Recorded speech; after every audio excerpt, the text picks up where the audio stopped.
Hello students.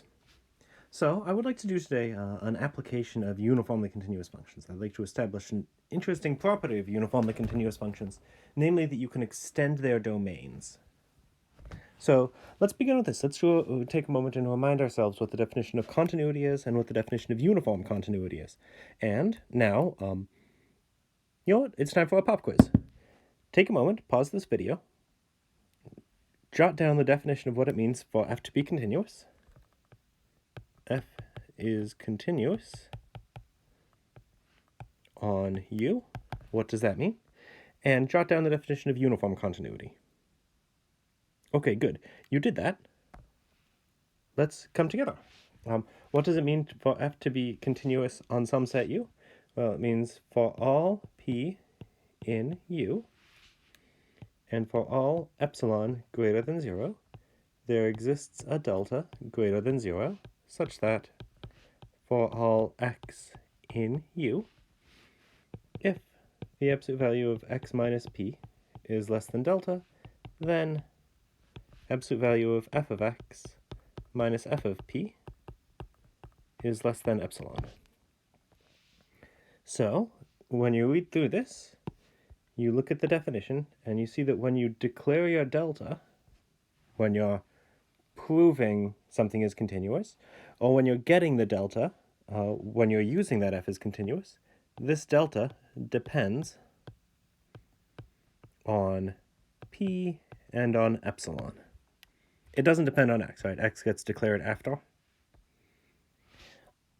And the point is, uniformly continuous functions have the property that delta depends only on epsilon. A function f from U to R is called uniformly continuous on the set U if for all epsilon greater than 0, there exists a delta greater than 0 such that for all x and p in U, maybe you said x and a or x and y or a and b, it doesn't matter what you call your variables, if absolute value of x minus p is less than delta, then absolute value of f of x minus f of p is less than epsilon. Now I proved some things last time. We demonstrated some examples / non-examples of uniformly continuous things. We proved that f of x equal to 1 over x is not uniformly continuous. We proved that f of x equal to x squared is not uniformly continuous. You know what? I think we might not have. There will be a supplementary video posted with this one, which will go through the proof.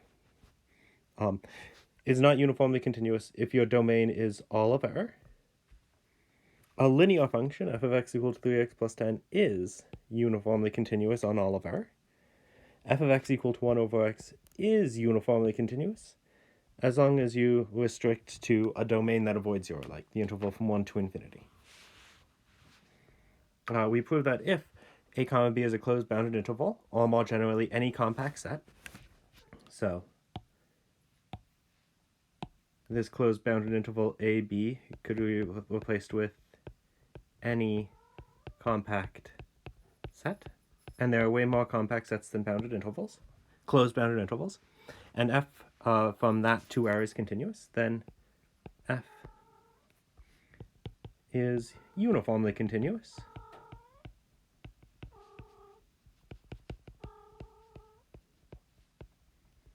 on that interval, or compact set if you prefer.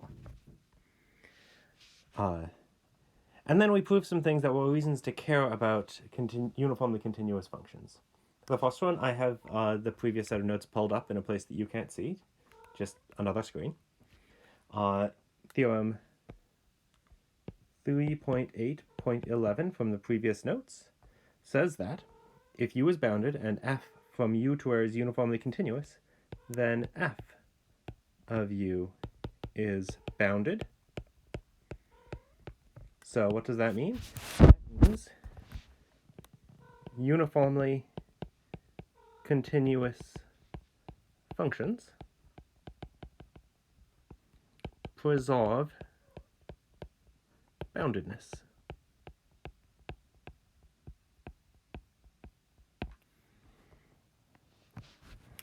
In theorem 3.8.12,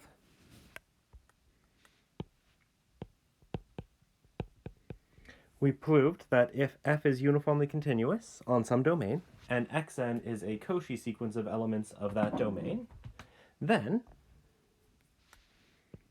f of xn is also Cauchy. And notice, because Cauchy is the same thing as convergent, you could take those two instances of the word Cauchy and replace them with convergent.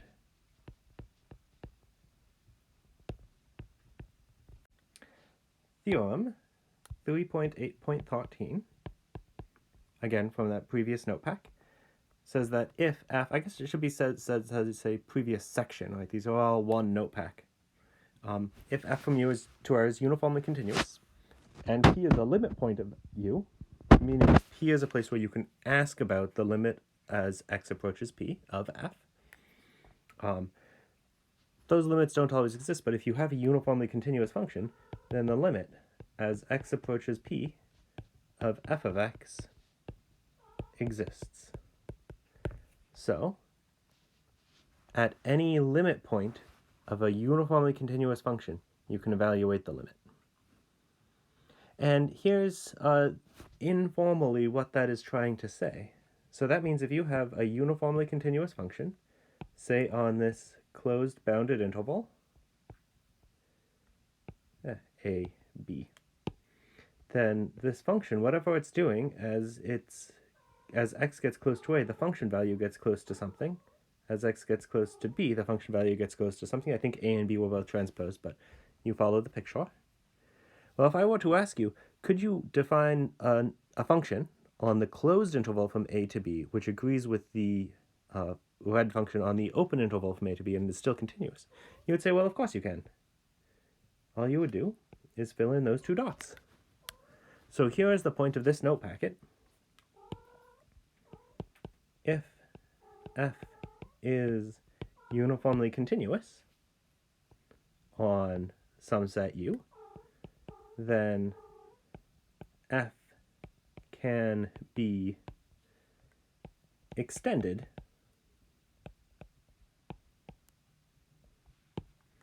continuously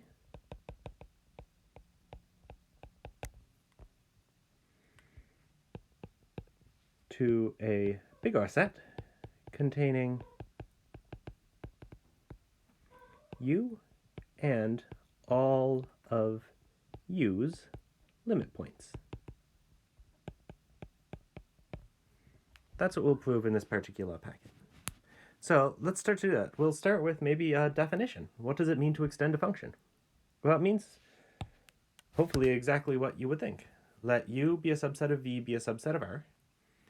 Let f from u to r and g from v to r be functions. I say that the function g is an extension of the function f if f of x is equal to g of x for all x in u. So, pictorially, that means, right, we'll draw a graph of the situation. It means maybe there is u, there's this bigger set v, a function g extends a function f if, well, f is some function defined only on u, so there's f. G is an extension of f if it agrees with f for every x in u.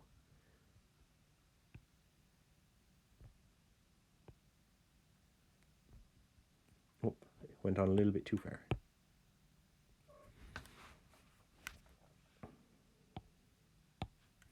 So there's the function g.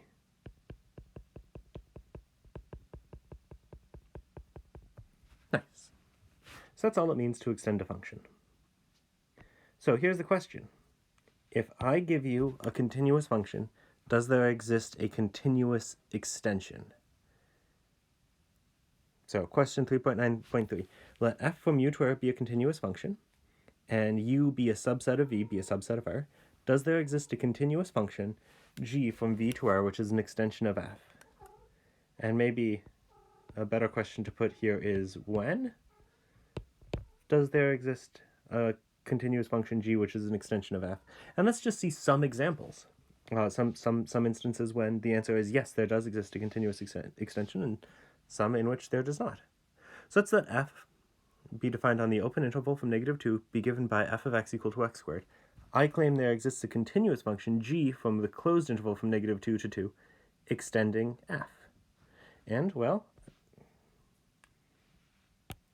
the eventual definition of the thing is going to be, like, pretty straightforward. So there's the interval from -2 to 2. And you know what the graph of x squared looks like. It looks like a parabola. You'll have to excuse the garbage graph, but you know what that should look like.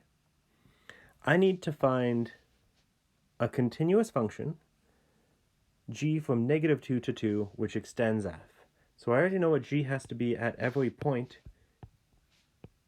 in the open interval. It has to be x squared, because it has to extend f, and f of x is x squared.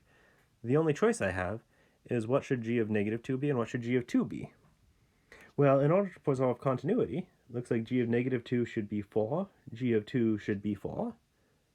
Oh wait, but that's exactly -2 squared and 2 squared. So I will define g from -2 to be given by g of x equal to x squared. Let's explain why g is continuous. And in fact, why don't you pick your favorite argument, fill it in, and you know what, I'll write down some arguments as well. So we'll meet back in a moment. Okay, well back, here's one of the possible arguments. Consider any epsilon bigger than 0, let p be in the interval from -2 to 2. Let delta be something that we'll figure out later on. Consider any x in the same closed bounded interval. Assume that the absolute value of x minus p is less than delta.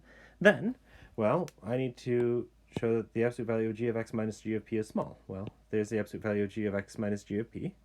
By the difference of squares, you can rewrite it as absolute value x minus p, x plus p. By properties of absolute values, absolute value of a product is the product of the absolute values. And the motivation is this piece I can make as small as I want. That's as small as I want.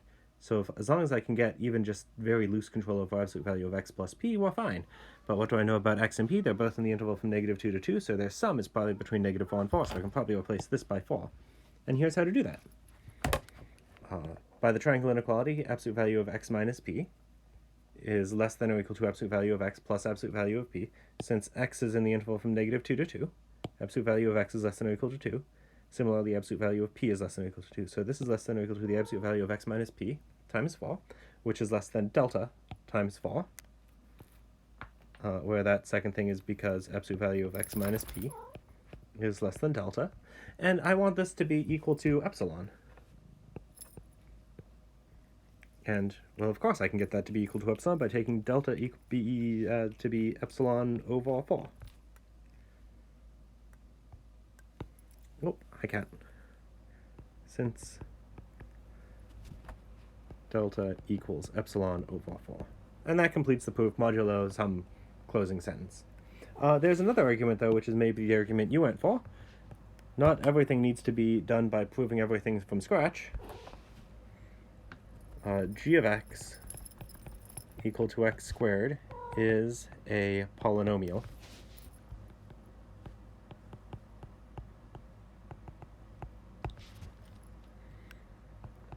Polynomials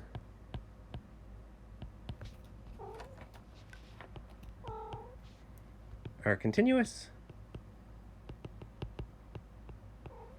so G is continuous. Next, we need to show that this function actually extends f. So what does it mean to be an extension? Let's remind ourselves. We say that g is an extension of f if f of x is the same as g of x for all x in the domain of f. So, let's do that. So I need to prove that for all x in the open interval from -2 to 2, that's the domain of f, g of x is the same as f of x. Well, let's do that. So, consider any x in -2 to 2, then f of x equals x squared, and g of x equals x squared. So f of x equals g of x. Thus, g extends f. Very good. So there's an example of a continuous extension of a function. So g of x equal to x squared, f of x equal to x squared has an extension from the open interval from -2 to 2 to the closed interval from -2 to 2. In fact, that closed interval from -2 to 2 could be like the whole of the real line. But this will emphasize exactly what it is that I want to prove in this section of the notes. So what we will prove later on will be a very general tool for detecting when continuous functions extend to continuous functions. The key is, and as this is something we notice, you need to have a function which is defined, which has limits at its limit point, at the limit points of the domain, because then you'll just define the extension to take the value of those limits. So here's a non-example. So here's the function cosine of x equal to pi, cosine of pi over x, y equals cosine of pi over x. Here's a fact. This function does not have a continuous extension. And let's actually go through the proof.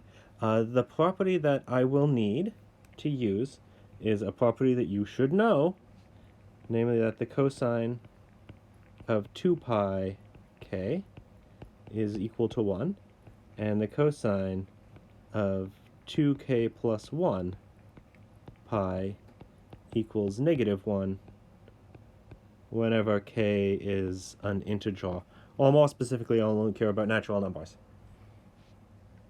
Alright, so let's do that. Let's let f from r minus singleton 0 to r be given by f of x equal to cosine of pi over x. Suppose, for the sake of contradiction, that there exists a continuous function g from r to r extending f. By the continuity of g, it must be that the limit, as x approaches 0, of g of x has to be g of 0. In particular, that limit has to exist. And by looking at this picture, does it look like this function has a limit as x approaches 0? It doesn't, right? And one way to see that is, well, I can't zoom in that close because the picture itself isn't originally that high resolution. I can find a bunch of values up here where f of x is equal to 1. And let's just see if we can figure out when that happens. So that happens when cosine of pi over x equals 1. Well, I know when cosine is equal to 1, that's at a multiple of pi, multiple of 2 pi. That looks like I could probably solve that for x. Let's see. 1 over 2k equals x. So if I evaluate the sequence at 1 over 2k, then I'll always get 1. 1 over 2k converges to 0, so if the limit of this function exists, it has to be the same as 1. But it's not, because I see there are all of these outputs where y equals -1. And similarly, I can see exactly when that happens. That happens when the cosine of pi over x equals -1. Well, that happens when pi over x equals to 2k plus 1 pi. And I can, again, solve that for x. That's 1 over 2k plus 1 equals x. So here's a sequence worth of inputs, sequence converging to 0 worth of inputs, where the outputs are always -1. There's a sequence worth of inputs converging to 0, where the outputs converge to 1. The top sequence says that, oh, the limit has to be 1. The bottom sequence says, no, the limit has to be -1. Can't be both, so it just doesn't exist.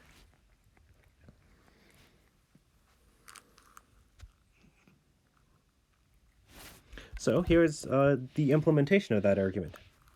So let's consider the sequence x sub n equal to 1 over n. Since g is continuous at 0, sequential continuity implies that the limit as n approaches infinity of g of xn has to be equal to g of 0. Right, sequential continuity says that whenever you take a limit of inputs that converges to a place where the function is continuous, the function has to have that same value. But let's just do direct evaluation. Well, g of x sub 2n is not equal to 0, so x sub 2n is in the domain of f, so g of x sub 2n has to be the same as f of x sub 2n. But let's write out what that is. So that is f of x is the cosine of pi over x. So that's pi over, and then we'll write down what x sub 2n is. 1 over 2n. That is the same as the cosine of, simplifying that, 2n pi. But that is exactly equal to 1, since the cosine of 2n pi is always equal to 1. In particular, we see that a sequence that is always equal to 1 is a subsequential limit of g of x sub n. Similarly, g of x sub 2n, well, maybe I'll leave you to fill in the blanks. Negative 1, so that the sequence which is always negative 1 is a subsequential limit of, nope, not the sequence that's always negative 1. Negative 1 is a subsequential limit of g of x sub n. G of x sub n has two subsequential limits, so g of x sub n is divergent, which contradicts the previous statement that limit as n goes to infinity of g of x sub n exists. So our assumption that g be continuous must not be true, so no continuous extension exists. Maybe I'll take a moment and just fill in these blanks and call it a day for this particular recording. I think it'll be 25 minutes probably by then. Bye, cats. G of x sub 2n. Sorry, g of x sub 2n is not equal to 0, so that's the same thing as f of x sub 2n. Oh, sorry, 2n plus 1. Well, that's the same thing as cosine of pi over x sub 2n plus 1. X sub 2n plus 1 is 1 over 2n plus 1, parentheses as appropriate. Well, that's the cosine of an odd number times pi, which is equal to negative 1, since cosine of an odd number times pi is equal to negative 1. Groovy. So we'll stop there. We'll come back. We'll do another example. I think it's useful to do examples. And then we'll start talking about positive results. When do there exist extensions of uniformly continuous functions? And maybe, as part of the motivation, you'll notice that the example that we just studied is not uniformly continuous. This function, the sine of x, which we'll do at the beginning of the next lecture, is also not uniformly continuous. So we have two non-uniformly continuous examples of functions that do not have continuous extensions. Well, maybe, just maybe, if a function is uniformly continuous, then there does exist an extension. Great. We'll stop there. I'll see you soon.